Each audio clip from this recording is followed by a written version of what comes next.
दुख क्या होता है? खुशी ना होना, इसी को दुख कहेंगे, या कुछ और होता है दुख? क्या बुरा है, दुख या बेचैनी? या दुख और बेचैनी एक ही चीज है? ये सवाल ऐसे हैं जिसके बारे में हम कभी नहीं सोचते। हालांकि हम बहुत दुखी रहते हैं, बहुत परेशान रहते हैं, बेचैन रहते हैं, पर कभी पूछते नहीं है क्या है ये बेचैनी, क्या है ये दुख। बस हम एक्शन लिए जाते हैं, रिएक्शन किए जाते हैं।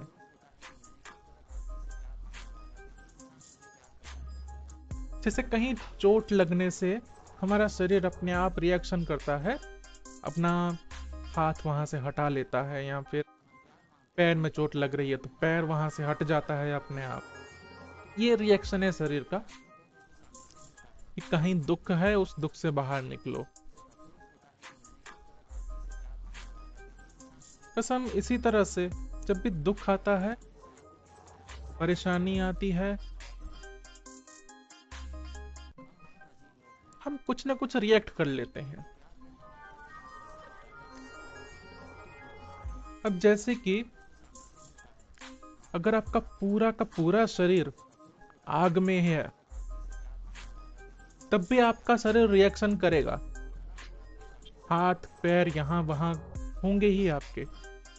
फिर ये करने से थोड़ी आप आग से बाहर निकलने वाले हो।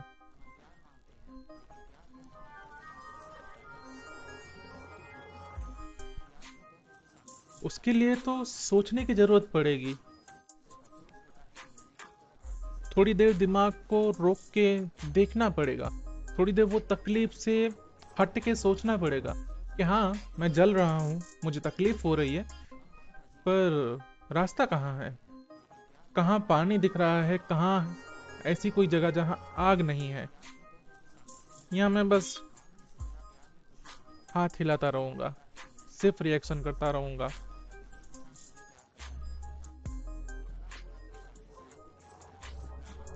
अगर ऐसी स्थिति में दिमाग का इस्तेमाल नहीं किया तो चांसेस कम है कि मैं बच जाऊं। वैसे ही जब पानी में डूब रहे हैं तो सिर्फ रिएक्ट करने से बच नहीं सकते हैं, दिमाग शांत रखेंगे तभी तो तैर पाएंगे। बड़ा से बड़ा तैराकू भी अगर उस सिचुएशन में अपना दिमाग शांत नहीं रख पाया तो वो तैर नहीं पाएगा, वो बस हाथ हिलाएगा, पैर हिलाएगा। रिएक्शन स्वाभाविक है, अपने आप होते हैं। पर ज्यादा अच्छा डिसीजन है सोच। ये तो बहुत एक्सट्रीम एग्जाम्पल हैं, आप डूब रहे हैं या आग में जल रहे हैं। अब आते हैं दुख पे, परेशानी पे। हम सबको जीवन में दुख होता है, सबको।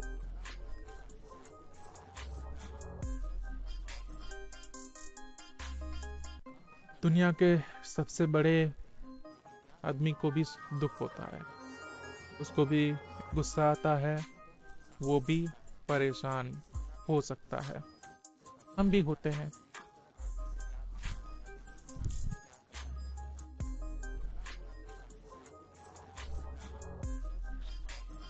और हम सबके पास दुख से बाहर निकलने के या दुख से लड़ने के अलग अलग रिएक्शंस हैं, तरीके हैं।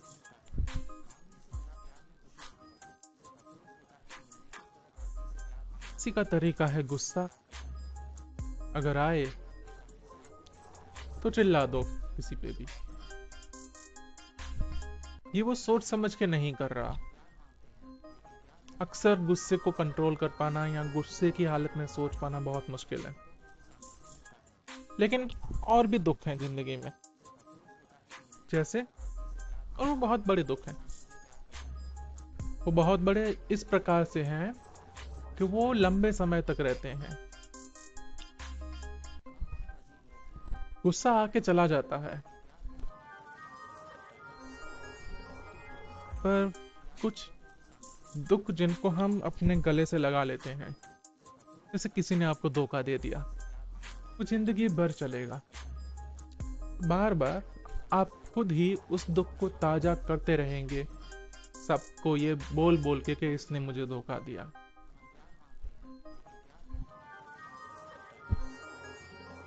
आप किसी से प्यार करते हैं और वो आपसे प्यार नहीं करता, या फिर आपको वहां से वो नहीं मिला जो आपकी उम्मीद थी, वो भी एक दुख है।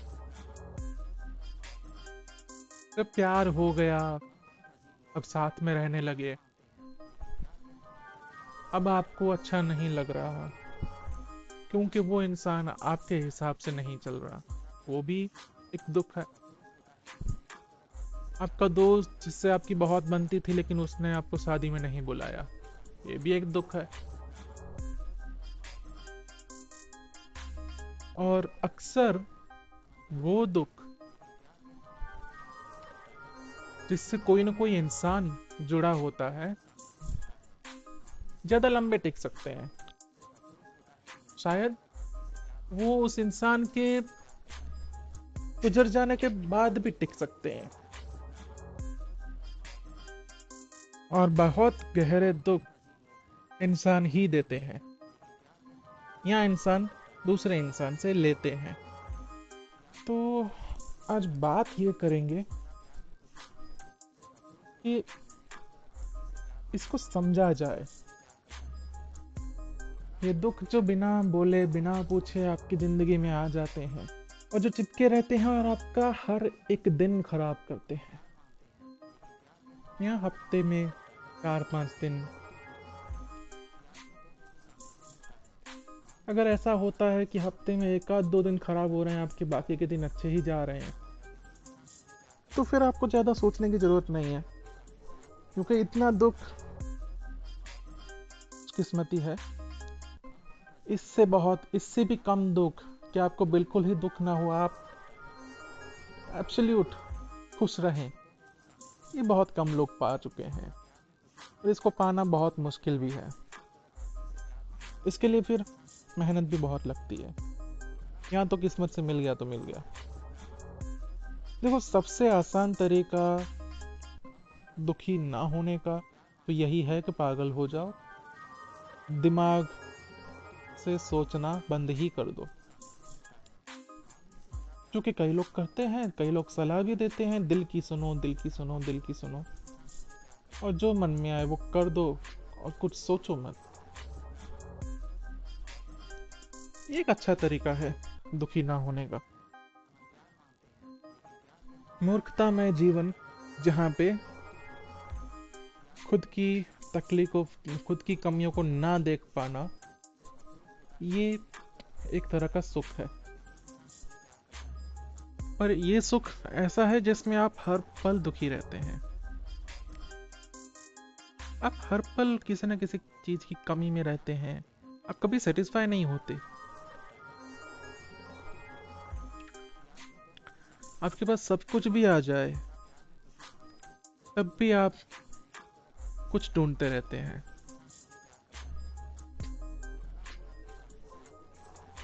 ये मूर्खता वाला सुख है। दूसरा सुख, या तो इसको सुख ना करके समझदारी कहा जाना चाहिए। चीजें देख लेना है, चीजें जैसी हैं वैसी की वैसी उनको जान लेना है।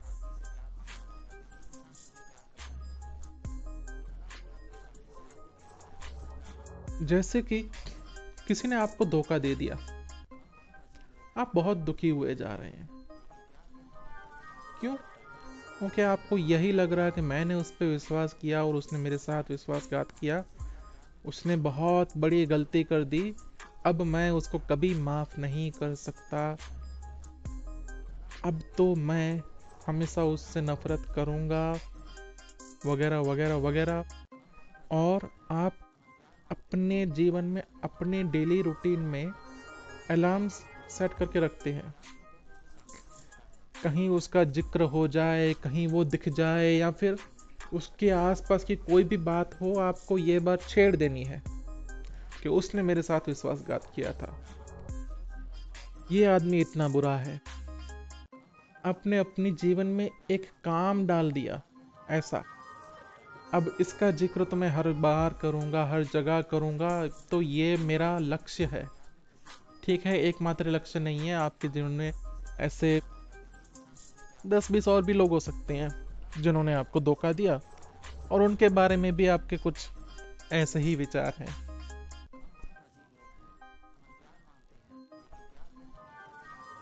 इसको कहते हैं आपने दुख पाले हुए हैं। इसको ना थोड़ा थर्ड पर्सन की नज़र से देखते हैं, बिना जजमेंट के, बिना ये सोचे किसने सही किया किसने गलत किया, क्या सही है क्या गलत है, ये सोच को थोड़ी देर बक्से में डाल के बस जो फैक्ट है, जो हुआ था, उस पे ध्यान देते हैं। आप एक इंसान है, सामने वाला एक इंसान है जिसने आपको धोखा दिया।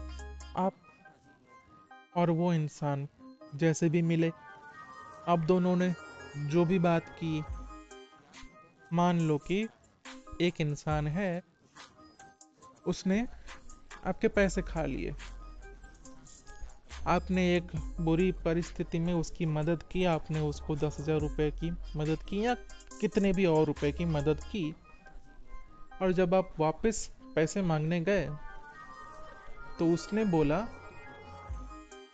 मैंने तो तुमसे पैसे लिए ही नहीं है, तुमने तो मुझे दान में दिए थे, उधार नहीं दिए थे, तो मैं वापस नहीं करूंगा। केसेस कुछ भी हो सकते हैं। ऐसा भी हो सकता है कि सामने वाला इंसान है ही ऐसा जो सबसे उधार लेता है और किसी को वापस नहीं देता है। ऐसा इंसान ही ले लेते हैं। ठीक है, आपने किसी को पैसे दिए, वो पैसे खाने के लिए ही उसने पैसे लिए थे, उसने पैसे खा लिए। अब आप गुस्सा है उस व्यक्ति पे कि उसने तुम्हें विश्वास दिलाया कि मैं तुम्हें पैसे वापस दे दूंगा, मुझे बहुत जरूरत है, अभी मुझे पैसे दो। आपने दे दिए, अब उसने वापस नहीं किए पैसे, और आप गुस्सा हो, और आपने एक दुख पाल लिया। ठीक है, पहली चीज, पैसे किसने दिए? आपने दिए। किसी मजबूरी में दिए? क्या आपके सर पे ऐसे बंदूक रखी थी कि पैसे दे मुझे वरना खून कर दूंगा? क्या ऐसी सिचुएशन थी? नहीं, वो मांगने आया था, आपने दिए। क्यों दिए? क्योंकि ये उपकार है या मानवता का धर्म है, किसी परेशान इंसान को पैसे देना अच्छी चीज है, आप अच्छे इंसान हैं इसलिए आपने उसको पैसे दे दिए। आपने क्यों दिए उसको पैसे? यहाँ तो ये रीजन बोलेंगे, ठीक है, अभी आपने उपकार किया, आपसे किसी की परेशानी देखी नहीं गई इसलिए आपने पैसे दे दिए। ठीक है, अगर ऐसी ही बात है कि आपसे उसकी परेशानी नहीं देखी गई और आपने पैसे दिए उसको, तो फिर ये तो आपका खुद का डिसीजन था कि एक परेशान को परेशानी से निकालना, और वो बंदा आपके पैसे से ऐश कर लिया, वो अपनी परेशानी से बाहर निकल गया। आपने जो सोच के पैसे दिए थे वही सोच आपकी साकार भी हो गई। अगर उपकार के लिए ही पैसे दिए थे तो फिर पैसे वापस आएंगे ही आएंगे, ये सोच रखना तो मूर्खता है।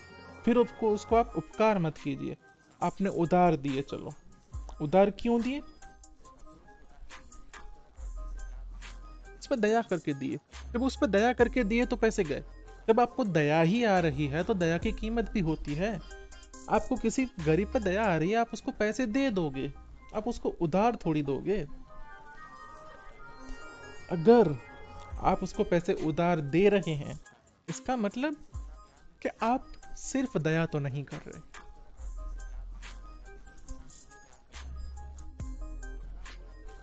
आपने कुछ तो और सोच के ही किया होगा। मतलब दया होती है या फिर आप किसी जो अच्छा काम होता है वहां आपको पता होता है कि यहाँ से मेरे मेरे से कुछ जा रहा है और जाएगा, वापस आने की उम्मीद तो वहां रखते ही नहीं है। अगर आप उसको दया का नाम दे भी रहे हैं तब भी वो दया नहीं थी। जब आपने किसी को पैसे उधार दिए तो कुछ तो आपको ऐसा रीजन रहा होगा, कोई तो ऐसी चीज होगी कि जिससे आपको उसको पैसे देने ही पड़े, आप उसको मना नहीं कर पाए। ऐसा क्या कारण था? जब भी हम पैसे उधार दे रहे होते हैं उसके पीछे एक ही कारण होता है। आज तुम्हें जरूरत है, मैं तुम्हें उधार दे रहा हूं, अगर कल मुझे जरूरत हो तो मेरी मदद करना। ये एक साइलेंट मैसेज होता है, या एक ये साइलेंट स्वार्थ होता है। जब भी हम किसी को पैसे उधार दे रहे होते हैं, आपका स्वार्थ था, आपने अपने स्वार्थ के लिए पैसे उधार दे दिए उसको।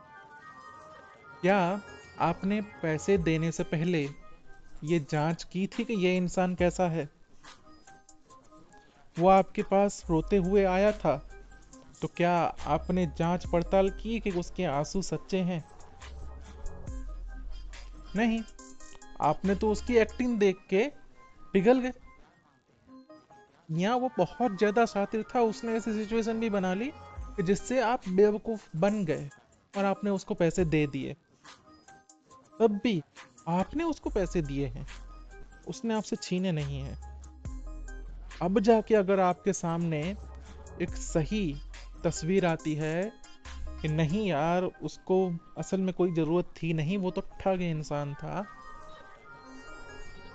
या फिर उसने मेरे से झूठ बोल के पैसे ले लिए, अब आपको गुस्सा आ रहा है। किस पे? सामने वाले इंसान पे। बात दरअसल ये नहीं है कि आप उस पे गुस्सा कर रहे हैं, बात तो ये है कि आपको गुस्सा अपने खुद के डिसीजन पे आ रहा है जिसको आप कभी एक्सेप्ट नहीं करेंगे। तो दरअसल आपका डिसीजन था,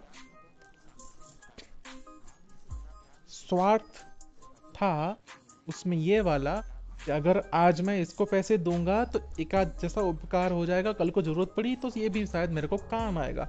आप अपनी करेंसी बढ़ा रहे हैं या आप अपने आसपास का सिक्योरिटी बढ़ा रहे हैं कि फ्यूचर में जरूरत पड़ी तो मेरे पास कुछ ऐसे लोग होंगे जिनसे मैं उधार ले पाऊंगा, क्योंकि किसी समय मैंने भी उनको दिया था।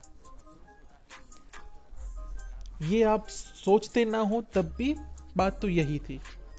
उधार देने का तो कारण ही यही है कि आज मैंने तुम्हें दिया तो कल तुम मुझे दोगे और हम दोनों का फायदा होगा। और किसी रीजन से कोई किसी को उधार नहीं देता। अगर किसी पर दया आ रही है तो पैसे दे दिए जाते हैं, अगर किसी पर दया नहीं आ रही और हम उधार दे रहे हैं तो वो इसी कारण से दे रहे हैं ताकि कल हमें भी उधार मिले या किसी और तरह का फायदा मिले। ये और कुछ नहीं था, ये एक रिस्क था। इस चीज के लिए, आपकी खुद की सिक्योरिटी बढ़ाने के लिए, फ्यूचर सिक्योर करने के लिए, कि फ्यूचर में आपको भी जरूरत पड़े तो आपके पास थोड़े बहुत क्रेडिट हों जिससे कि आप किसी से उधार ले पाएं या फिर कोई और आपको किसी और तरीके से मदद कर ले क्योंकि आपने किसी की थी। ये एक सौदा था, रिस्क था, और ये फेल हो गया।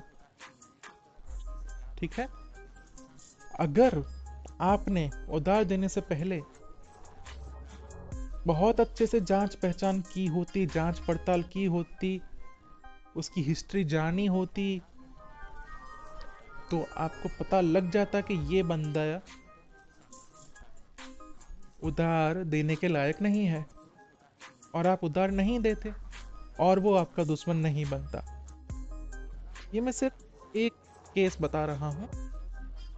जहां जहां भी हम किसी और इंसान पे गुस्सा करते दिखते हैं, किसी और इंसान से हमें कुछ तकलीफ हो रही दिखती है, वो हमारे डिसीजन का ही परिणाम है। हमने कुछ तो स्वार्थ रखा था कि जिसके कारण अब हमें तकलीफ हो रही है, और हम दोष किस पे डालते हैं? दूसरे इंसान पे। क्योंकि खुद पे दोष ले लिया फिर तो यार मैं ही गलत हो गया।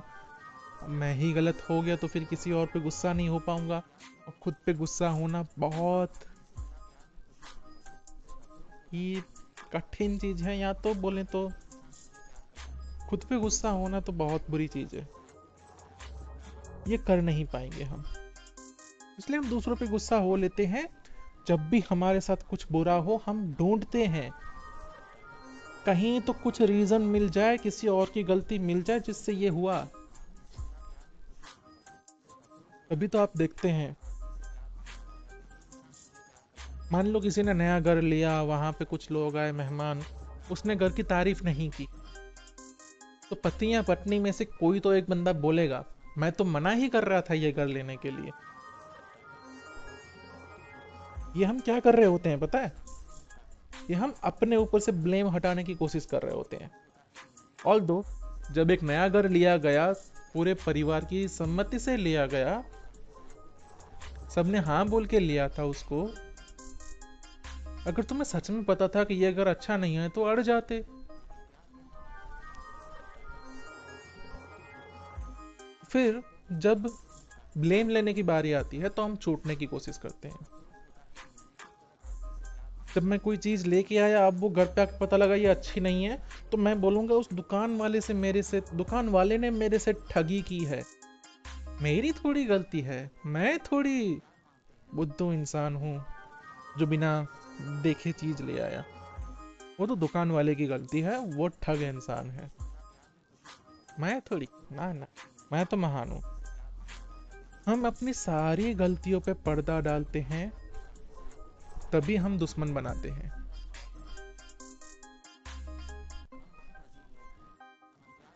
और अपनी जिंदगी को ऑब्जर्व करके देख लेना, आपके सबसे भारी दुख किसी न किसी इंसान से ही जुड़े होंगे। आप भले कुछ भी कहें, क्योंकि मैं उससे प्यार करता हूँ इसलिए ये दुख है, क्योंकि मैं उससे नफरत करता हूँ क्योंकि ये वैसा है, ऐसा है, वैसा है। आप कितने भी रीजंस निकाल सकते हैं, लेकिन आप यही पाएंगे कि आपके सबसे बड़े दुख हमेशा दूसरों की गलती होगी। पर ये बिल्कुल भी सच नहीं होता। ऐसा कैसे हो जाता है कि आप पूरी जिंदगी में कोई गलती नहीं करते हैं? आप तो बोलेंगे नहीं नहीं मैं तो अपनी गलती मानता हूं ना। जब अपनी गलती मान रहे हैं तो फिर दूसरों पे ब्लेम क्यों जा रहा है? तो अब तो फिर आपसे ऐसा क्यों नहीं बोला जाता कि हाँ यार मकान लेते वक्त हमें ध्यान नहीं रहा, या फिर आप ऐसा क्यों नहीं बोलते गलत कर दिया उसको पैसे देके? आप ये क्यों बोलते हैं कि बेचने वाला ठग था, पैसे लेने वाला बुरा है?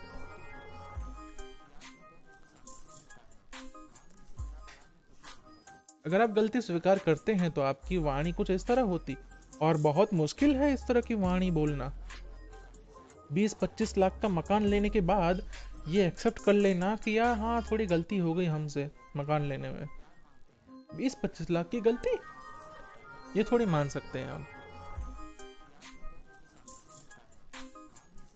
आपको कोई ये बोलता हुआ नहीं दिखेगा कि हाँ मकान लेते वक्त मैंने ठीक से ध्यान नहीं दिया।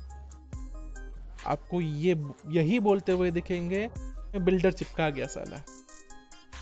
अरे हम भोले लोग हैं ना, इसलिए मैं अच्छा हूं ना, इसलिए बिल्डर साला ऐसा ही है, इसने सबके साथ ये किया है। ये बिल्डर लोग होते ही ऐसे हैं। वो मकान बेचने वाला बंदा बुरा था। अगर यहाँ पे धर्म का एंगल डालना हो आपको, तो वो आपके धर्म का नहीं था, वो किसी और धर्म का था, इसलिए उसने खास करके आपके साथ ठगी की। हम यही होता हुआ सुनते हैं। हम ये कभी नहीं सुनते कोई इंसान बोलता हो कि हाँ मुझसे गलती हो गई। मैं तो गलती कर ही नहीं सकता क्योंकि मैंने तो इतना महंगा मकान लिया है। अगर मैं इतना ही गलत इंसान होता, इतना महंगा मकान मैं कैसे ले पाता? इतना बेवकूफ थोड़ी हूं मैं कि 25 लाख का घोटाला करूंगा। घोटाला नहीं, मतलब 25 लाख की गलती करूंगा। मेरे से छोटी बड़ी गलतियां करा लो, ये 25 लाख की गलतियां नहीं कर सकता मैं।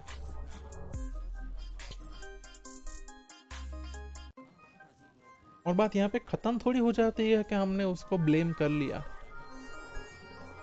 और खत्म हो गए। अब ये पूरी जिंदगी हमारे साथ चलेगा। अब हम गुस्सा गुस्सा और होते रहेंगे, जितने और लोग आएंगे बोलेंगे ये मकान गलत है, यहाँ ये गलत है, यहाँ ये गलत है, हमारा गुस्सा उतना और बढ़ता जाएगा। और हम ये जानबूझ के नहीं कर रहे होते हैं कि चलो ब्लेम खुद पे नहीं लेके बिल्डर पे डाल दिया जाए या बेचने वाले पे डाल दिया जाए। हम ये जानबूझ के नहीं करते हैं, ये हमसे हो जाता है। पर मुक्ति और सुख जिसको कहेंगे या समझदारी जिसको कहेंगे, वो इसमें है कि ये मान लिया जाए कि हाँ मेरी गलती थी, मैंने ठीक से ध्यान नहीं दिया, मैं यहाँ चूक गया। तो क्या आसान नहीं हो जाएगा? अब आपकी जिंदगी में वो बिल्डर एक दुश्मन नहीं है। ऑल्दो जब उसके साथ आप फिर से जाएंगे, फिर से कुछ करने की कोशिश करेंगे, आप ज्यादा सावधानी बरतेंगे। उसको दुश्मन नहीं मानना का मतलब ये नहीं है कि आप बस उसको महात्मा मान लें। जो इंसान जैसा है उसको वैसा मानना, आप जैसे हैं आप खुद को वैसा मानना, ये समझदारी वाली बात है। और सुख या खुशी समझदारी से आती है, बाकी सब जोल जपाटी है। अगर आपको लग रहा है कि ठीक है, मतलब मैं मूवी देख लूंगा तो मेरे को खुशी मिल जाएगी, चलो यहाँ घूमने चलते हैं खुश हो जाएंगे, चलो जो भी दुनिया में मौज शौक की कोई चीजें हैं उनमें से कोई भी कुछ भी कर लेते हैं। और हम अक्सर वो करना चाहते हैं जो हमारे बस में नहीं होता, या फिर मतलब हमारी औकात से थोड़ा सा ऊपर होता है। अगर मैं मिडिल क्लास इंसान हूँ तो फ्लाइट में बैठना ये मेरे लिए एक सुख है। अगर मैं फ्लाइट में 20 बार बैठ चुका हूँ, अब इंटरनेशनल फ्लाइट में बैठना मेरा सुख हो जाएगा। और यहाँ मैं सुख ढूंढता रहा तो ढूंढता रहूंगा। ये छोटे छोटे टास्क हैं, मेहनत करो ये टास्क हो जाएंगे, खत्म हो जाएगा। बहुत मुश्किल सफर है जो आप खुद के साथ चलते हैं, जब आप देख पाते हैं कि आप कहाँ कहाँ गलत हैं, कितनी गलतियों के साथ आप जी रहे हैं। खुद की गलती मान लेना ये बहुत मुश्किल चीजें हैं।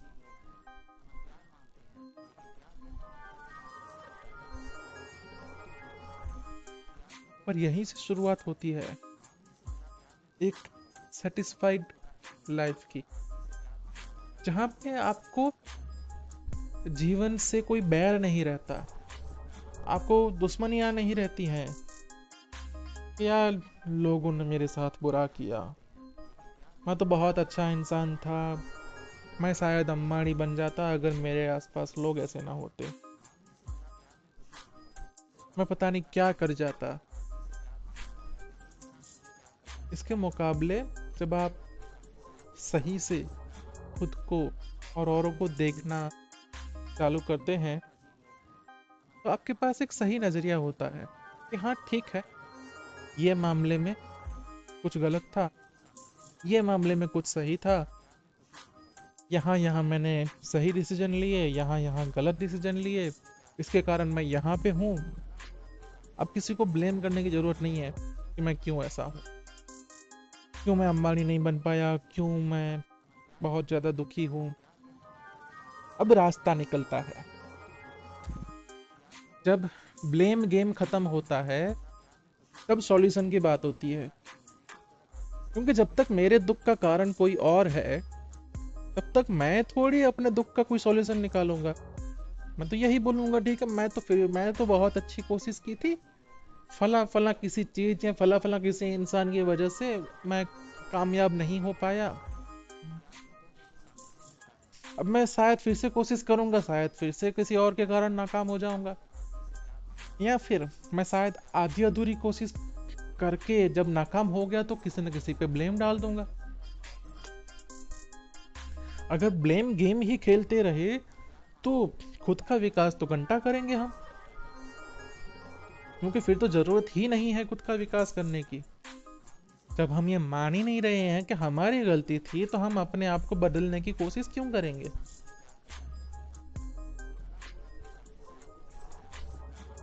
जब तक सारा इल्जाम हमने किसी और पे लगा रखा है, किसी एक पे नहीं, बहुत सारों पे, हम क्यों मेहनत करेंगे खुद पे, या हम क्यों अपने सोच बदलेंगे, अपना तरीका बदलेंगे, या तो एक सॉल्यूशन की तरफ जाने की कोई सोच रखेंगे भी। क्योंकि हम इस चक्कर में ही फंसे रहेंगे। हमने कोशिश की, फेल हो गए, किसी और के कारण हुए, फिर से कोशिश की, फेल हो गए, इस बार ये वाली चीज के कारण हो गए, फिर से कोशिश की, फेल हो गए, इस बार ये वाली चीज के कारण फेल हो गए। हम बस ऐसे रैंडमली ब्लेम डालते रहेंगे और असली जड़ देखेंगे ही नहीं, क्योंकि असली जड़ देखने के लिए खुद की तो गलती पहचाननी पड़ेगी।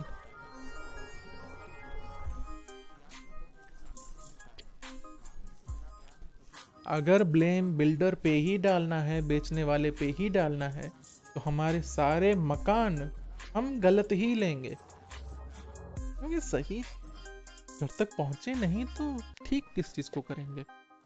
जैसे पुराने जमाने में होता था,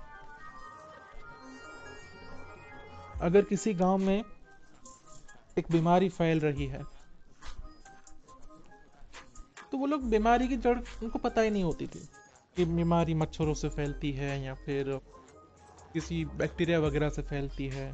उनको नहीं पता है, वो लोग कुछ भी करते थे।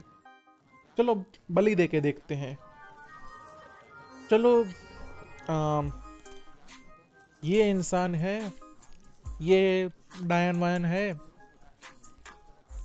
इसके कारण सारी बीमारी हो रही है, मार डालते हैं।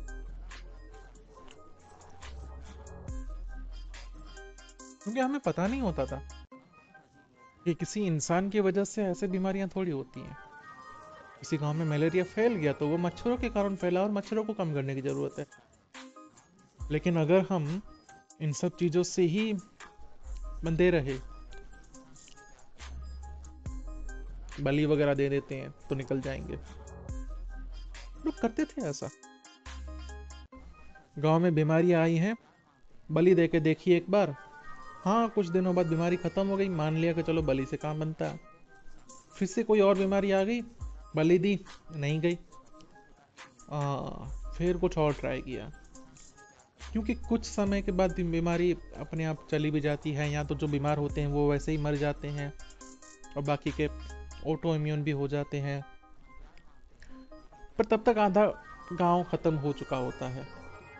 और कोइंसिडेंटली ही होता है कि आपने कुछ बलि दी या कोई ऐसी चीज की जिसके कारण बीमारी खत्म हुई, वरना तो वो सब बेकार की चीजें होती हैं, और हर बार आप वो चीजें रिपीट करते रहते हैं।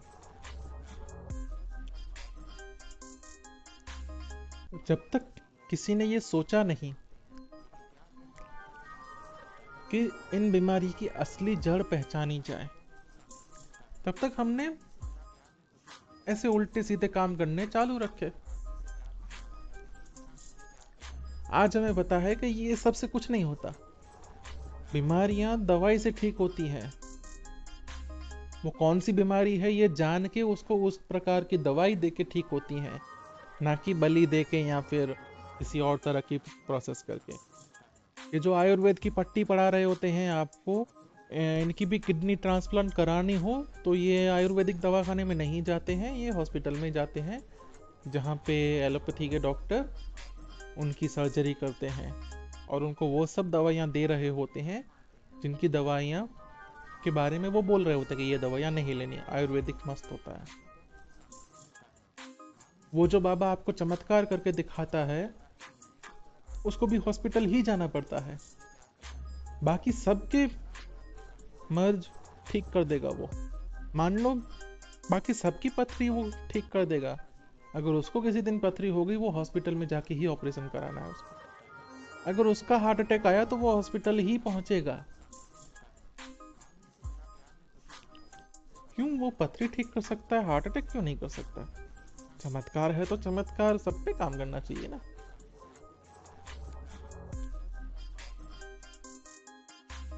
सब इसलिए होता है क्योंकि हम सोचते नहीं हैं,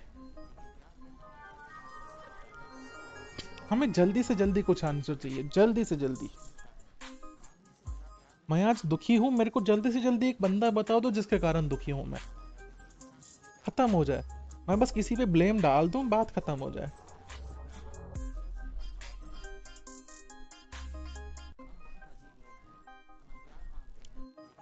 हम सीधे सीधे अपने दुख का रीजन ढूंढ ही लेते हैं। अरे आज मैं दुखी हूं, क्यों? क्योंकि पापा ने डांटा।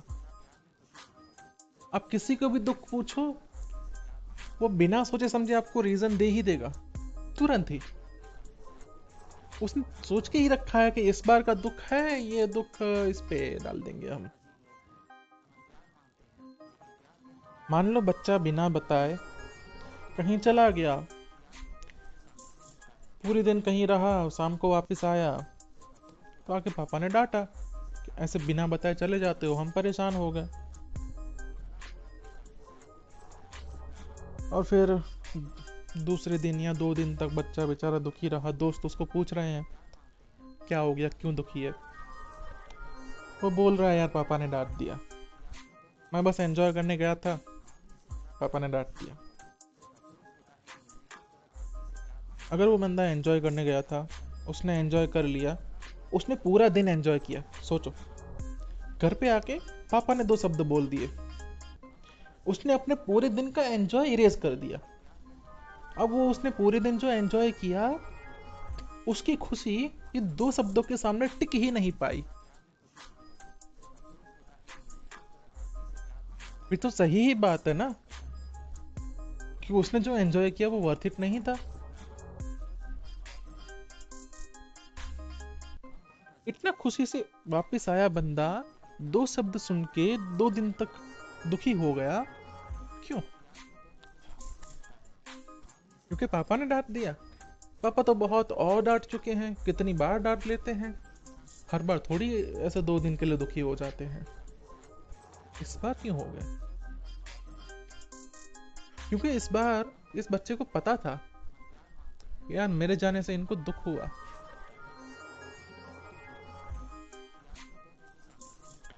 मैंने गलती कर दी। पर अब ये बच्चा भी अपनी गलती मानने को तैयार नहीं है, इसलिए जब कोई पूछेगा तो ये बोलेगा पापा ने डांट दिया। बच्चा ऐसा नहीं बोलेगा अरे यार मैंने गलत कर दिया,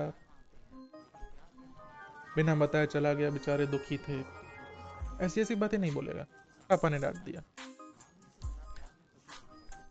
क्योंकि लंबी प्रोसेस है वो। मैं दुखी हूँ क्योंकि मेरी गलती थी, ये गलती थी मेरी, और फ्यूचर में मुझे ध्यान रखना पड़ेगा मैं ऐसे गलती फिर से ना करूं।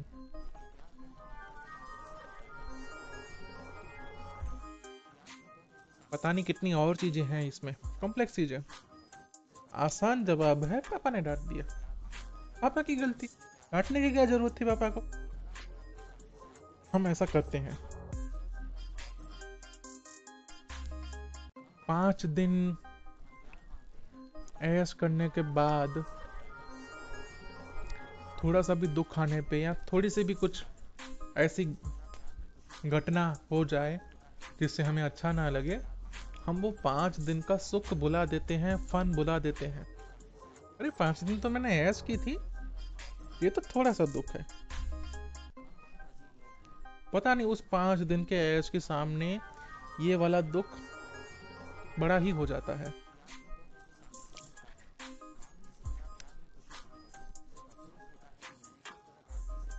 इसका उल्टा भी होता है। मैं बहुत ज्यादा दुखी हूँ, बहुत ज्यादा दुखी हूँ, अचानक से ऐसा कुछ हो गया जिससे मैं खुश हो गया, अब मैं दुख को भी भूल जाऊंगा।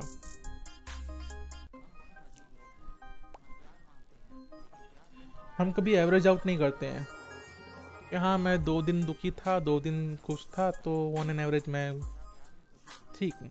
या फिर 2 दिन दुखी था, 3 दिन खुश हूँ, तो ऑन एन एवरेज मैं खुश हूँ। या फिर ऐसा नहीं बोलता मैं कि मैं पिछले 5 दिन खुश था, अभी एक दिन दुखी हूँ, तो ओवरऑल तो मैं खुश ही हूँ, लेकिन अभी तो मुझे दुख का ही अनुभव हो रहा है। हमें बस रुकने की जरूरत है, रुक के सोचने की जरूरत है, अपने आप को इस चीज के लिए तैयार करने की जरूरत है कि सच में मैं गलत हो सकता हूँ। मतलब ये इतना मुश्किल काम है कि कोई नहीं करता। मैं गलत हूँ ये मानने की तैयारी बहुत ज्यादा मुश्किल है। मैं इस चीज के लिए तैयार हो ही नहीं सकता कि मैं गलत हूँ, मैं नहीं गलत हो सकता। मैं कितना भी अपने आप को बोल दूं कि हाँ ठीक है मैं मान लूंगा मान लूंगा मान लूंगा, मैं तब भी नहीं मानता हूं कि मैं गलत हूं। इतना ज्यादा मुश्किल है अपनी गलती मानना।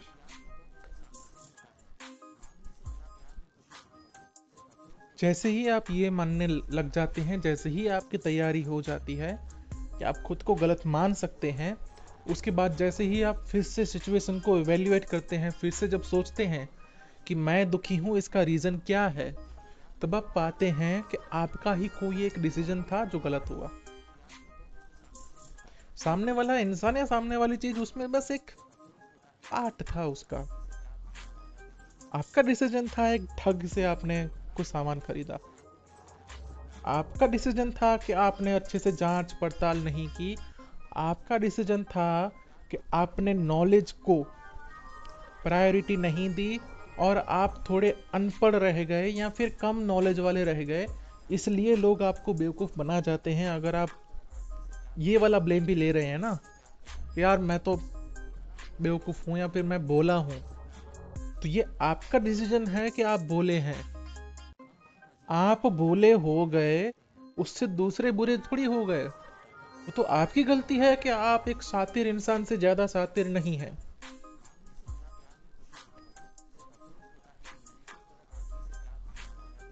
मैं आपको नहीं बोल रहा कि आप शातिर हो जाओ, आपको बोला होने में मजा आता है बोले रहो, लेकिन ये गलतफहमी तो मत पालो कि बुरा दूसरों ने किया है।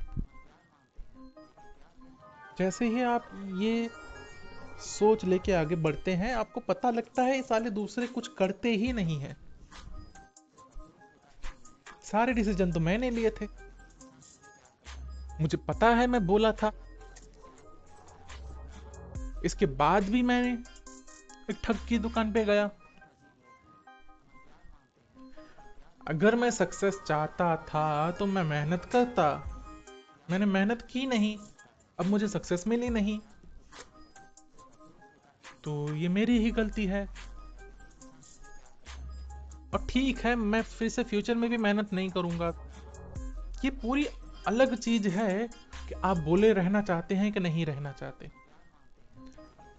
आप ये डिसीजन बिल्कुल ले सकते हैं कि कोई नहीं, मेरे को तो बोला रहने में मजा आता है, मेरे को शातिर बनने में बहुत मेहनत लगती है, मैं शातिर नहीं बनने वाला, लेकिन मैं बोला हूं उसके कारण जो उसके विपरीत परिणाम आएंगे, अगर मेरे साथ ठगी होगी तो वो मेरे को पता है कि क्यों मैं बोला हूं तो मेरे साथ ठगी होगी। तो शायद अब मैं कुछ खरीदने से पहले अपने भोलेपन को थोड़ा सुधारने की कोशिश करूं, या फिर खरीदने के बाद ये पछतावा ना रखूं, सारी दुनिया मेरे से गलत करती है। अभी तुमने चुना था भोला होना, ठीक है, तुमने चुना था कि तुम इस दुनिया में रह के इस दुनिया की भाषा नहीं सीखोगे।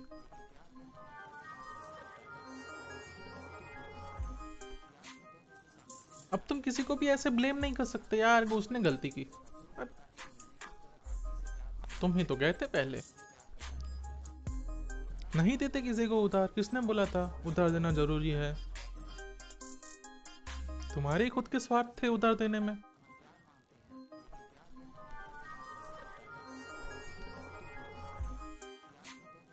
आते हैं एक और पहलू पे।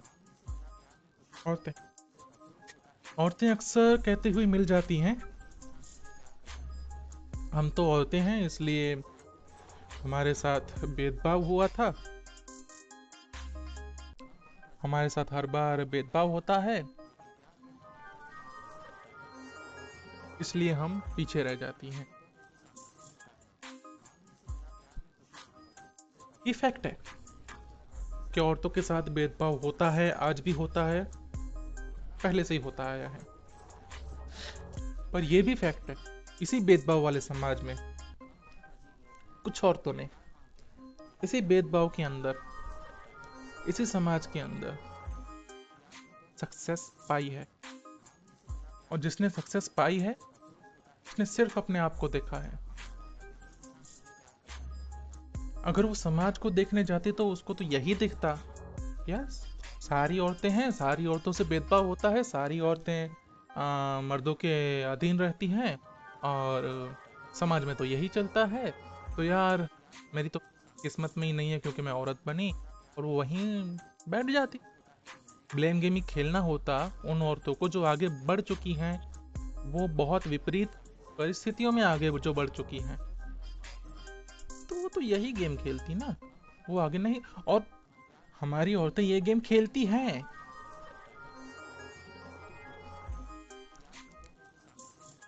जब एक पढ़ी लिखी औरत शादी होने के बाद ससुराल जाती है तो वो यही गेम खेलती है। क्या पढ़ाई लिखाई तो मैंने बहुत की लेकिन फिर मेरी शादी हो गई, ये बोल क्या दिखाते हैं? क्या मैं भी अगर मेरी शादी नहीं होती या मेरे साथ कुछ और होता, मैं अगर लड़का होती तो शायद मैं भी आगे बढ़ लेती, क्योंकि मैंने भी पढ़ाई लिखाई की है, लेकिन क्योंकि मैं लड़की हूं इसलिए मैं आगे नहीं बढ़ पाई। सारी ऑलमोस्ट सारी औरतें यही कहती मिलती हैं कि यार हम औरतें हैं इसलिए पीछे हैं।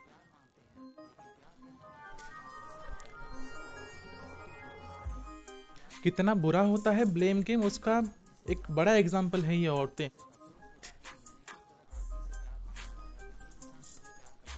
क्योंकि औरतों की हर बात का ब्लेम कोई और है, औरतों की हर एक्शन का कारण कोई न कोई मर्द है। छोटी होने से बड़ी होने तक उसका बाप उसको कंट्रोल में रखता है, फिर उसको किसी और मर्द के हाथ में सौंप देता है और बोलता है अब तू उसको कंट्रोल में रख। वो मर्द एक और मर्द पैदा करता है इसी औरत के साथ, और जब वो बड़ा हो जाता है तो इसको बोल के जाता है इसको कंट्रोल में रखना। इन सब चीजों को हम नाम देते हैं, ये हमारे कुल की मर्यादा रखना, हमारे संस्कार पे चलना, नाम हम उनको अच्छे अच्छे देते हैं, ठीक है। बात हम यही बोल रहे होते हैं, कंट्रोल में रखना। आप औरत हैं इसलिए आपको कम प्रिविलेज मिला है, बिल्कुल सही बात है।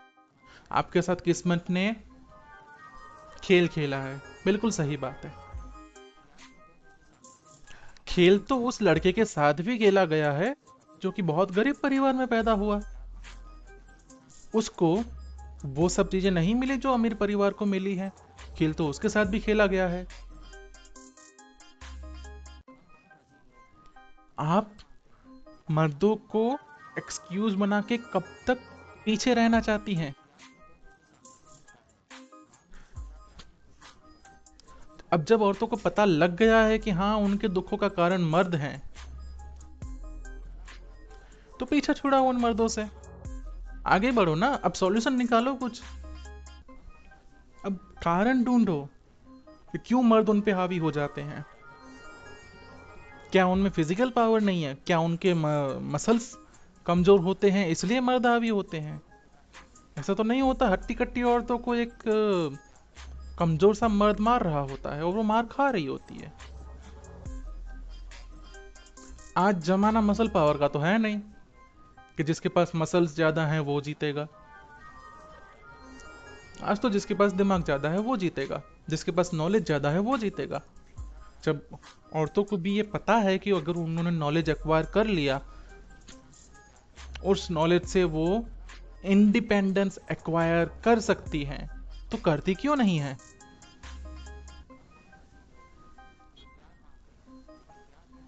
क्योंकि ये ब्लेम गेम बहुत ही डीप जा चुका है, बहुत डीप। पीढ़ियां की पीढ़ियां, एक औरत की माँ, उसकी माँ, उसकी माँ, उसकी माँ, पता नहीं कितनी माएँ निकल जाएंगी, तब से वो ब्लेम गेम खेलती आ रही हैं। बचपन से उनको जो शिक्षा मिली है वो ब्लेम गेम की शिक्षा मिली है। क्या हम औरतों को ये नहीं सिखा रहे कि तुम औरत हो इसलिए ये नहीं कर सकती? और उनको हमेशा से ये शिक्षा मिली है। औरतों के लिए ब्लेम गेम से निकलना बहुत मुश्किल चीज है, लेकिन इसका मतलब ये थोड़ी है कि ब्लेम गेम से निकलना नहीं है। सबसे पहला स्टेप यही है। ठीक है भी, तुम औरत थी, तुम्हें लगा कि ठीक है अब मतलब मर्दों के कारण प्रताड़ित हुई हो तुम एक ऐसे परिवार में हो जहाँ पे औरतों को जॉब करने की इजाजत नहीं मिलती है। ठीक है, तुम्हारा केस लेके देखते हैं। तुम्हारी क्या कंप्लेन है? यही कंप्लेन है कि मुझे तो कोई इजाजत नहीं मिल रही है, इसलिए मैं जॉब नहीं कर रही, इसलिए मैं आगे नहीं बढ़ पा रही। मैं चाहती तो हूँ कि मैं एक पायलट बन जाऊं, मैं चाहती तो हूँ कि मैं एक बिजनेसमैन बन जाऊं, बिजनेस वूमन बोल दो।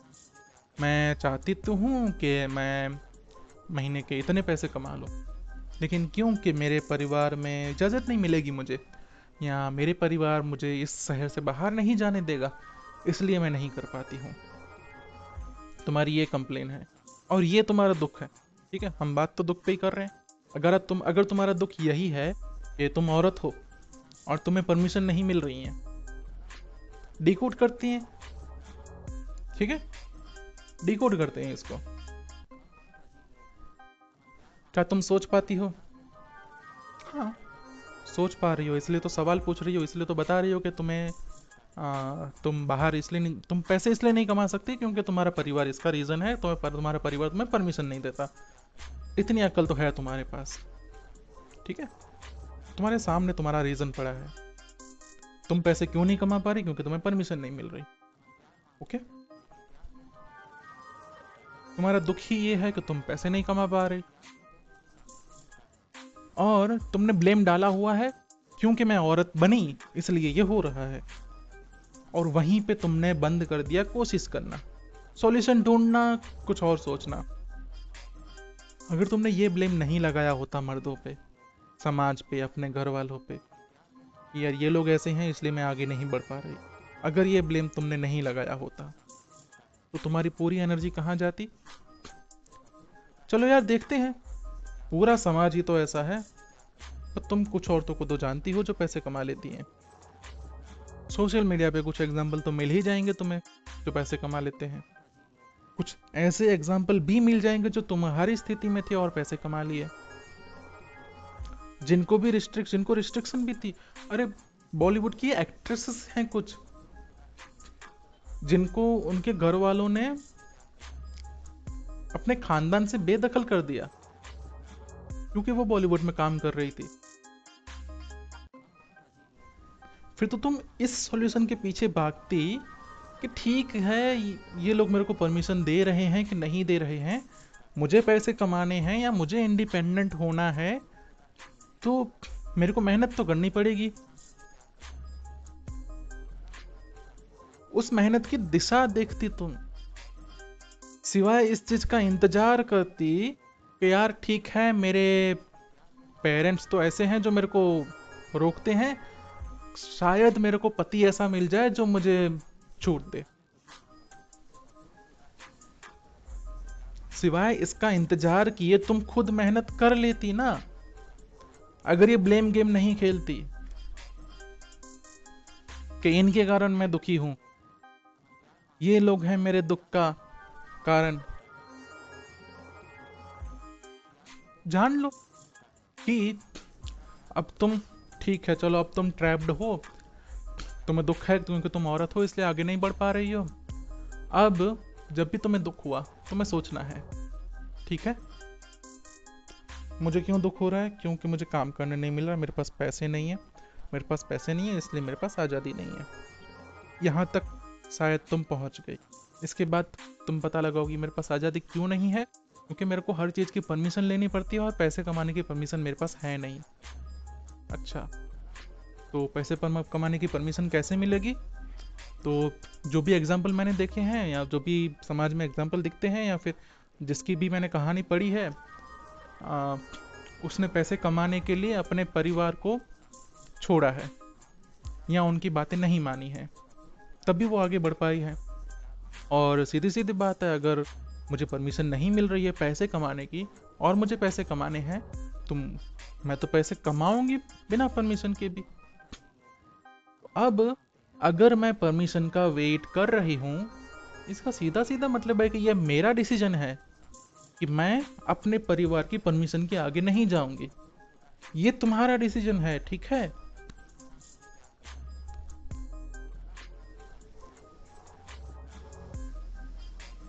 तुमने डिसाइड किया है कि अपने परिवार की परमिशन के खिलाफ जाके जॉब नहीं करूंगी, घर से भाग नहीं जाऊंगी, या कोई रास्ता नहीं निकालूंगी जो मेरे पापा को, मेरे पेरेंट्स को दुखी करे। ये तुम्हारा डिसीजन है। जो तुम्हें दुख मिल रहा है ये तुम्हारे डिसीजन का ही नतीजा है। ये जानने के बाद तुम्हें तोलना है, ठीक है मेरे को पेरेंट्स की खुशी ज्यादा इंपॉर्टेंट है या इंडिपेंडेंट होना इंपॉर्टेंट है, वो दूसरा मसला है। लेकिन जब तक ये नहीं देख लोगी कि मेरी ही चॉइस है इंडिपेंडेंस या पेरेंट्स, क्योंकि जैसे ही तुम ये दो चॉइस को देख पाओगी फिर तुम कंपैरिजन कर पाओगी, इंडिपेंडेंस के क्या फायदे नुकसान है, पेरेंट के बात मानने के क्या फायदे नुकसान है। ऐसे ही तो होते हैं लॉजिकल डिसीजन। ऐसा थोड़ी होता है कि सहेली को पूछ लिया ये करूं या ना करूं और वो डिसीजन हो गया। सही डिसीजन ऐसे ही लिए जाते हैं जब चॉइसेस हैं, इन सारी चॉइसेस को कंपेयर करेंगे, किसके फायदे ज्यादा हैं किसके नुकसान ज्यादा हैं, उसके हिसाब से डिसीजन लेंगे। हमें चाहिए क्या, हमारी जो नीड है वो कौन सी चॉइस से अच्छे से पूरी होगी, ये एनालिसिस करना। उसके बाद अगर तुम ये डिसीजन भी लेती हो नहीं ठीक है मैं अपने पेरेंट्स की बात मानना मेरे लिए ज्यादा इंपॉर्टेंट है, तो तुम उस दुख से तो मुक्त हो गई कि तुम औरत हो इसलिए दुखी हो। तुम औरत हो इसलिए दुखी नहीं हो, तुमने चॉइस ये ली है कि अपने माँ बाप के खिलाफ नहीं जाऊंगी इसलिए दुखी हो। और जब दुख तुम्हारी चॉइस है तो वो दुख नहीं है। एग्जाम्पल के लिए बता दूं कि तुम्हारा कोई करीबी है, ठीक है, वो बच्चे की एक बात कर लेते हैं, ठीक है, एक बच्चा है, वो जा रहा है जा रहा है जा रहा है और आगे जाएगा तो वो गिर जाएगा या उसको कुछ चोट लग सकती है। तो तुम्हारी चॉइस ये मतलब, और तुम वहां जाके उसको बचा लेते हो, लेकिन उसके चक्कर में तुम्हें चोट लग गई पर तुम्हें दुख नहीं हुआ, तुम्हें खुशी हुई ऊपर से, वाओ मैंने खुद पे कुछ दुख लेके एक बच्चे की जान बचा ली या उससे दुख मैंने हटा लिया। वो बच्चा तुम्हारा करीबी हो ना हो लेकिन तुम्हें मजा आएगा ना, तुम्हें तकलीफ हुई पर दुख नहीं हुआ। वैसे ही जब तुम ये सोच समझ के डिसीजन ले पाओगी कि पेरेंट्स की खुशी या तो इंडिपेंडेंस या तो पैसे या तो पेरेंट्स या जो भी तुम्हारे चॉइस बनेंगे,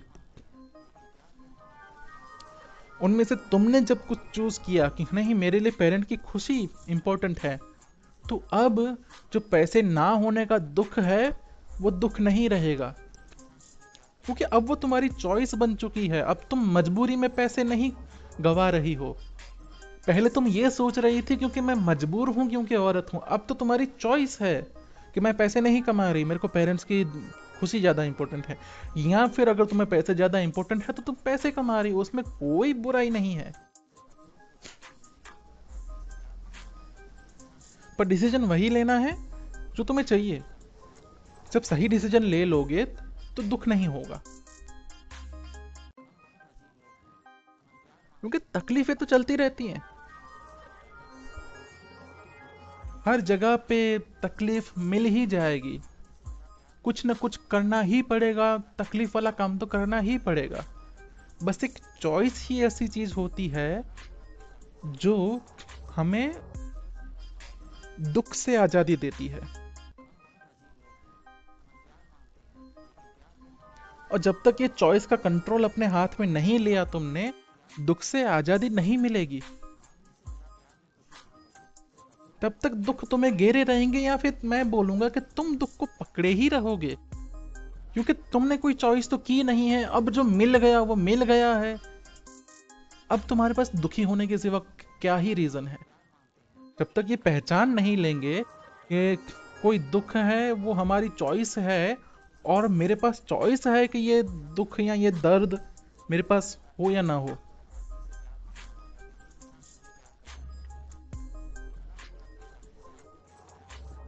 तो पहचानो तुम्हारा दुख कहां से आ रहा है, और वो तुम्हारी डिसीजन से ही आ रहा है। अगर ये जान पाए तो फिर अपने डिसीजंस को बदलने या ना बदलने की चॉइस करो। कोई डिसीजन नहीं बदले जा सकते तो उनका कुछ नहीं हो सकता, तो आगे जो हो सकता है वो करने की कोशिश करो। बैठे रहने से कुछ नहीं होगा। तुम डूब रहे हो, यहां वहां हाथ हिलाने से कुछ नहीं होगा।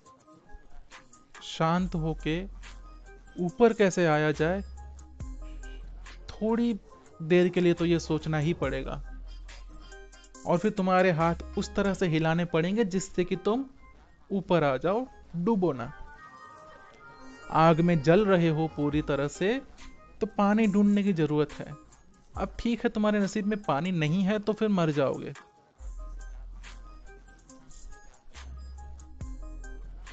कुछ मामलों में चॉइसेस होती ही नहीं है तो कुछ नहीं कर सकते।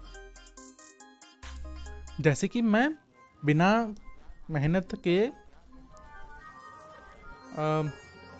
कोई भारी चीज नहीं उठा सकता।